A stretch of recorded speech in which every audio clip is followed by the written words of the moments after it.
Hi all, ಇವತ್ತು ನಾನು heroine Khushbu ಅವ್ರು ಮಾಡಿರೋ ಕ್ಯಾರೆಟ್ ಆಯಿಲ್ ಟ್ರೈ ಮಾಡೋಣ ಅಂತ ಡಿಸೈಡ್ ಮಾಡ್ತಿದ್ದೀನಿ. ಇದಕ್ಕೇನಿಲ್ಲ, ಸಿಂಪಲ್ ಇಂಗ್ರೀಡಿಯೆಂಟ್ಸೇ, ಬಟ್ ಸಿಕ್ಕಾಪಟ್ಟೆ ಎಫೆಕ್ಟಿವ್ ಇದೆ ಅನಿಸುತ್ತೆ. ಅವ್ರ ಸ್ಕಿನ್ ನೋಡಿದ್ರೇ ಗೊತ್ತಾಗುತ್ತೆ ಎಷ್ಟು ಸಖತ್ತಾಗಿದ್ದಾರೆ. ಕ್ಲಿಯರ್ ಸ್ಕಿನ್ ಇದೆ, ಆ ಗ್ಲೋನೆಸ್ಸು, ಯಂಗರ್ ಲುಕ್ಕಿಂಗ್ ಸ್ಕಿನ್ ಇದ್ದಂಗಿದೆ. ಈವನ್ ಯಂಗ್ಸ್ಟರ್ಸ್ ನಮ್ಮಂಥವ್ರಿಗೂ ಇರಲ್ಲ ಆ ಥರ ಗ್ಲೋಯಿಂಗ್ ಸ್ಕಿನ್ ಇದೆ ಮ್ಯಾಮ್ಗೆ. ತುಂಬ ಖುಷಿಯಾಗುತ್ತೆ. ಅವರಂತೂ ಈ ಟ್ರೆಂಡೇ ಸೃಷ್ಟಿ ಮಾಡಿದ್ದಾರೆ ಈ ಕ್ಯಾರೆಟ್ ಆಯಿಲಲ್ಲಿ. ಸೊ ನಾನು ಅದನ್ನು ಟ್ರೈ ಮಾಡೋಣ ಅಂತ ಇದ್ದೀನಿ. ಏನಿಲ್ಲ, ಸಿಂಪಲ್ ಇಂಗ್ರೀಡಿಯೆಂಟ್ಸ್ ಏನಂದರೆ, ಖುಷ್ಬು ಮ್ಯಾಮ್ ವೀಡಿಯೋಸ್ ನಾನು ನೋಡಿದ್ದೀನಿ 4-5 ಸತಿ. ಅವರು ಯೂಸ್ ಮಾಡಿರೋದು ಜಾಸ್ತಿ ಆಲ್ಮಂಡ್ ಆಯಿಲ್, ಬಾದಾಮು ಮತ್ತು ಆಲಿವ್ ಆಯಿಲ್ ಸ್ವಲ್ಪ, ಕೋಕೋನಟ್ ಆಯಿಲ್ ಸ್ವಲ್ಪ, ಅವ್ರ ವಿಡಿಯೋ ಪ್ರಕಾರ, ಮತ್ತು ಕ್ಯಾರೆಟು. ಆದರೆ ನನ್ನ ಹತ್ರ ಆಲಿವ್ ಆಯಿಲ್ ಇಲ್ಲ. ಸೊ ನಾನೇನು ಮಾಡ್ತಿದ್ದೀನಿ ಅಂದರೆ, ಕೋಕೋನಟ್ ಆಯಿಲ್ ಜಾಸ್ತಿ ತೊಗೊಂಡು, ಆಮೇಲೆ ಬಾದಾಮನ್ನ ಪೌಡರ್ನ ಹಾಕಿ ಕೋಕೋನಟ್ ಆಯಿಲ್ ಒಳಗಡೆ, ಆಮೇಲೆ ಕ್ಯಾರೆಟ್ ಹಾಕ್ಬಿಟ್ಟು ಚೆನ್ನಾಗಿ ಬಾಯ್ಲ್ ಮಾಡಿದ್ದೀನಿ. ಸೊ ಈ ಪ್ರೋಸೆಸ್ನ ಇವಾಗ ತೋರಿಸ್ತಾ ಇದ್ದೀನಿ. ಫಸ್ಟು ನಾನು ಕೋಕೋನಟ್ ಆಯಿಲ್ ತೊಗೊಂಡು ಹಾಕಿದೆ. ಒಂದು ಸ್ವಲ್ಪನೇ ಮಾಡಿರೋದು, ಹಾಫ್ ಬಾಟಲ್ ಕೂಡ ಇಲ್ಲ, ಒಂದು 1/4 ಬಾಟಲ್ ಅಷ್ಟು ಮಾಡ್ತಿದ್ದೀನಿ. ಕೋಕೋನಟ್ ಆಯಿಲ್ ಹಾಕ್ಕೊಂಡು ಇವಾಗ ನೋಡಿ ಗ್ರೈಂಡ್ ಮಾಡಿರೋ ಬಾದಾಮ್ ಪೌಡರ್ನ ಅದರೊಳಗಡೆ ಹಾಕ್ತಿದ್ದೀನಿ.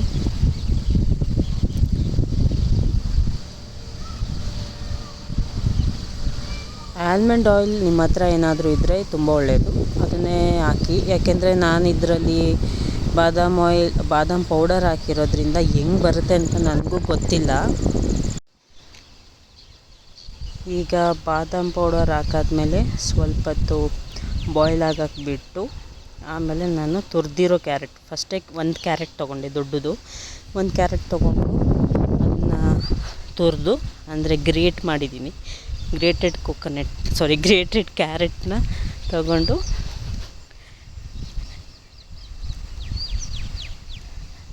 ಇದರೊಳಗಡೆ ಹಾಕೋದು. ಬಟ್ ಫ್ಲೇವರ್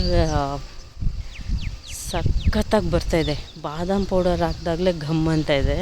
ಕ್ಯಾರೆಟ್ ಹಾಕಿದ್ಮೇಲೆ ಇವಾಗ ಇನ್ನೂ ಘಮ್ ಅನ್ನೋಕ್ಕೆ ಸ್ಟಾರ್ಟ್ ಆಗಿದೆ. ಏನೋ ಸ್ವೀಟ್ ತಿಂತಾಯಿದ್ದೀವೇನೋ, ಕ್ಯಾರೆಟ್ ಹಲ್ವಾ ಎಲ್ಲ ಮಾಡ್ತಾರಲ್ಲ, ಆ ಬಾದಾಮ್ ಫ್ಲೇವರ್ಗೂ, ಕೋಕೋನಟ್ ಆಯಿಲ್ ಫ್ಲೇವರ್ಗೂ, ಕ್ಯಾರೆಟ್ ಫ್ಲೇವರ್ಗೂ ಸಿಕ್ಕಾಪಟ್ಟೆ ಸ್ವೀಟ್ ಮಾಡ್ತಾಯಿದ್ದೀನಿ ಅನ್ನೋ ಥರ ಅನ್ನಿಸ್ತಿದೆ. ಸೊ ಘಮ್ ಅಂತ ಇದೆ ಸ್ಮೆಲ್ಲು, ಸಿಕ್ಕಾಪಟ್ಟೆ ಫ್ಲೇವರ್ ಕೊಡುತ್ತೆ, ಸ್ವೀಟ್ ತಿನ್ನೋಷ್ಟು. ಆಮೇಲೆ ಇವಾಗ ಕ್ಯಾರೆಟ್ ಹಾಕಾದ್ಮೇಲೆ ಚೆನ್ನಾಗಿ ತಿರುಗಿಸ್ಕೊಂಡು, ಅದು ಲೋ ಫ್ಲೇಮಲ್ಲಿ ಇಟ್ಟಿದ್ದೀನಿ. ಲೋ ಫ್ಲೇಮಲ್ಲಿ ಇಟ್ಟರೂ ಬೇಗ ಬಾಯ್ಲ್ ಆಗ್ತಿದೆ.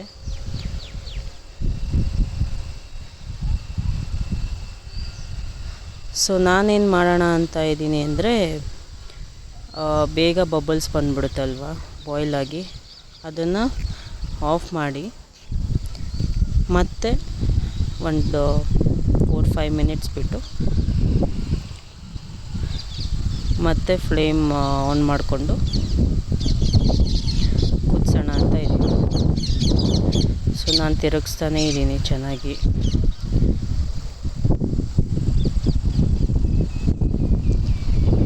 ನೋಡಿ ಇವಾಗ ಬಾಯ್ಲ್ ಆಗಿಬಿಟ್ಟು ಮೇಲೆ ಬರ್ತಾಯಿದೆ. ಸೊ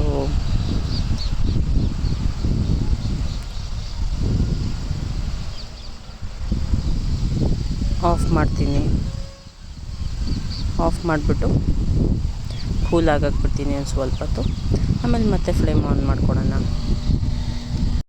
ನಾನೀಗ ಆಫ್ ಮಾಡಿದ್ದೀನಿ. ಆಫ್ ಮಾಡಾದ್ಮೇಲೆ ನೋಡಿ ಈ ಕಲರ್ ಕಾಣಿಸ್ತಿದೆ, ಎಷ್ಟು ಸಖತ್ತಾಗಿದೆ ನೋಡಿ. ಕಲರ್ ತುಂಬ ಚೆನ್ನಾಗಿದೆ, ಗಮ್ಮಂತಿದೆ.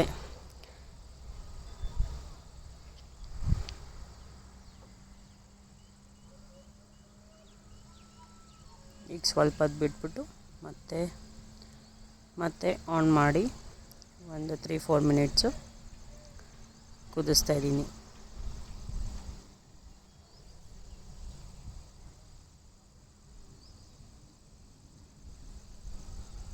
ಚೆನ್ನಾಗಿ ತಿರುಗಿಸ್ತಾ ಇದ್ದೀನಿ. ಚೆನ್ನಾಗಿ ಹೊಂದ್ಕೊಂಡ್ರೆ ಕ್ಯಾರೆಟು ಬಾದಾಮೆಲ್ಲ ಆಯಿಲ್ ಇನ್ನೂ ಚೆನ್ನಾಗಾಗುತ್ತೆ ಅಂತ ಒಂದು ನಂಬಿಕೆ. ಅದಕ್ಕೆ ತಿರುಗಿಸಿ ಇಡ್ತಾಯಿದ್ದೀನಿ.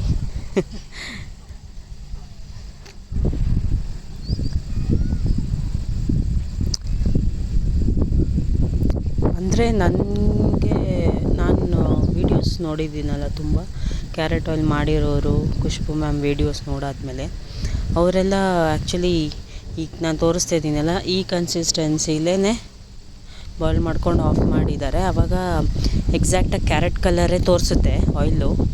ಬಟ್ ನಾನಿಲ್ಲಿ ಇನ್ನೂ ಸ್ವಲ್ಪ ಫ್ರೈ ಮಾಡೋಣ ಅಂದ್ಕೊಂಡು ಫ್ರೈ ಮಾಡ್ತಾಯಿದ್ದೀನಿ, ಬಾಯ್ಲ್ ಮಾಡ್ತಾಯಿದ್ದೀನಿ. ನೋಡಬೇಕು, ತುಂಬ ಬಾಯ್ಲ್ ಮಾಡಿದ್ದೀನಿ ಅಂತ ಅನ್ನಿಸ್ತಿದೆ.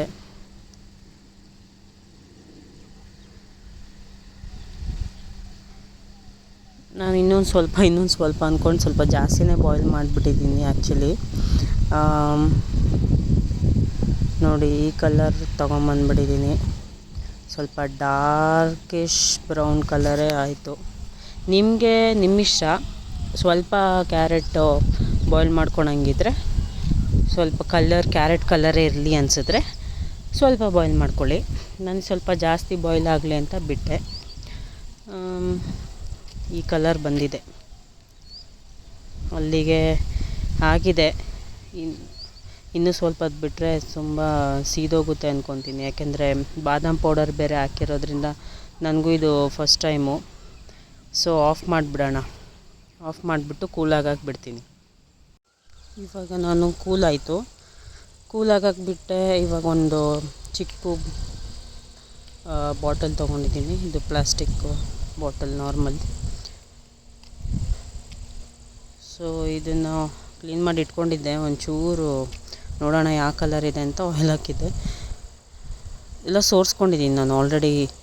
ಎಲ್ಲ ಸ್ಟೇನೆಲ್ಲ ತೆಗೆದ್ಬಿಟ್ಟು ಆಮೇಲೆ ಗ್ಲಾಸಲ್ಲಿ ಮಾಡ್ಕೊಂಡಿದ್ದೆ ಸ್ಟೇನ್ ಮಾಡಿಕೊಂಡು ಇವಾಗ ಗ್ಲಾಸಿಂದ ಬಾಟಲ್ ಒಳಗಡೆ ಹಾಕ್ತಾಯಿದ್ದೀನಿ. ಆ್ಯಕ್ಚುಲಿ ನಾನು ಸ್ವಲ್ಪ ಜಾಸ್ತಿ ಬಾಯ್ಲ್ ಮಾಡಿದ್ದೀನಿ. ದಯವಿಟ್ಟು ವ್ಯೂವರ್ಸ್, ನೀವು ಜಾಸ್ತಿ ಬಾಯ್ಲ್ ಮಾಡ್ಕೊಬೇಡಿ.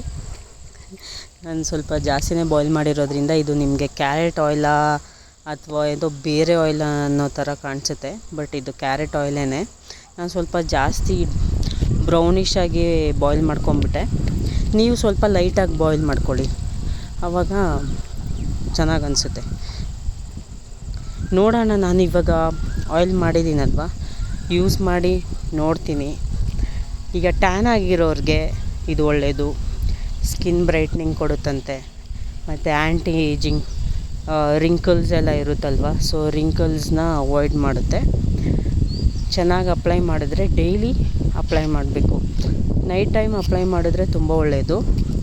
ಯಾಕೆಂದರೆ ನೈಟ್ ಟೈಮಲ್ಲಿ ಜಾಸ್ತಿ ಎಫೆಕ್ಟಿವ್ ಕೊಡೋದು. ಸೊ ನೈಟ್ ಟೈಮ್ ಯೂಸ್ ಮಾಡಿ, ನೈಟ್ ಟೈಮ್ ಹಚ್ಕೊಳ್ಳಿ, ಬೆಳಗ್ಗೆ ಎದ್ಬಿಟ್ಟು ಫೇಸ್ ವಾಶ್ ಮಾಡಿ. ನನಗಂತೂ 100% ಗುಡ್ ರಿಸಲ್ಟ್ ಸಿಗುತ್ತೆ ಅಂತಲೇ ಅನಿಸ್ತಿದೆ. ಯಾಕೆಂದರೆ ಇದು ನ್ಯಾಚುರಲ್ ಅಲ್ವಾ. ಸೊ ನೋಡೋಣ. Thank you all.